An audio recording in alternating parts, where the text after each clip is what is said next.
और इंसानों के भी पैरों के निशानों को समझने की कोशिश करता था। जिस तरह से जिम कॉर्बेट टाइगर की उम्र की गणना कर लेते थे उनके पग मार्क्स को देख के, यानी कि पग मार्क में जितने ज़्यादा क्रैक्स होंगे टाइगर की उम्र उतनी ही ज़्यादा होगी। वही मेथड अप्लाई करके मैं पढ़ने की कोशिश करता था इंसानों के पैरों को। मैं एक एक दिन के अंतराल पर नई नई स्टडीज़ करता था, जैसे कि जिम कॉर्बेट ने मेंशन की है जंगल लोर में। मुझे टाइगर के पग मार्क्स को स्टडी करने का मौका मिलता नहीं था, क्योंकि मुझे अकेले जंगल में जाने देते नहीं थे, क्योंकि मैं छोटी उम्र का था। लेकिन मैं मन ही मन कल्पना किया करता था।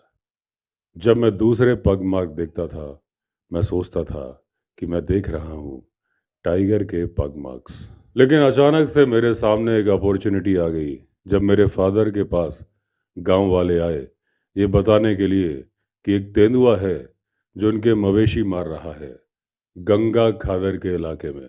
खादर उस जमीन को बोलते हैं जो कि नदी के किनारे की जमीन होती है। ये जमीन खेती के लिए उपयुक्त नहीं होती, लेकिन यहाँ पर घास उगती है, वो भी प्रचुर मात्रा में। तो यहाँ पर था बहुत बड़ा ग्रासलैंड, यहाँ पर थी एलिफेंट ग्रास, और जिसकी की ऊंचाई थी करीब करीब 15 फीट। ये वही जगह थी जहाँ पर अंग्रेजों ने एक बार एक टूर्नामेंट यानी कप का आयोजन किया था। ये प्रतियोगिता थी सुअर मारने की प्रतियोगिता, और उस कप का नाम रखा गया था खादिर कप। यहाँ पर गंगा नदी करीब 400 फीट की नीचाई पर बहती है। यहाँ पर बहुत सारे रवीन्स भी हैं जिन्हें हमारी लैंग्वेज में बोला जाता है खोलाज। अब ये जो खोला होते हैं कहीं पर तो 300 मीटर चौड़े होते हैं और कहीं पर होते हैं 3 किलोमीटर चौड़े। यानी किसी अनजान आदमी को यहाँ पर छोड़ दो तो कई दिन तक उसे रास्ता खोजने को नहीं मिलेगा। ये वही जगह थी जहाँ पर वारदात कर रहा था वो तेंदुआ।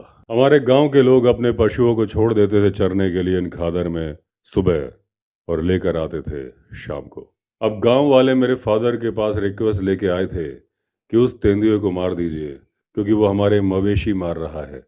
लेकिन मेरे पिताजी किसानी के काम में बहुत ज़्यादा बिजी थे, उनके पास नहीं था समय। अब मैं अपने पिताजी से कई बार बोलता रहा कि अगर आप बिजी हैं तो मुझे परमिशन दीजिए उस तेंदुए को मारने के लिए, लेकिन हर बार मेरा जो निवेदन था उन्होंने ठुकरा दिया। उन्होंने कहा तुम अभी बहुत छोटे हो तेंदुए को मारने के लिए। अब एक गांव वाला बार बार रिक्वेस्ट करने आ रहा था और उसका नाम था पीरू। उसने और मैंने मिलके एक प्लान बनाया। वो प्लान ये था कि अगली बार तेंदुआ जब किसी पशु को मारेगा तो पीरू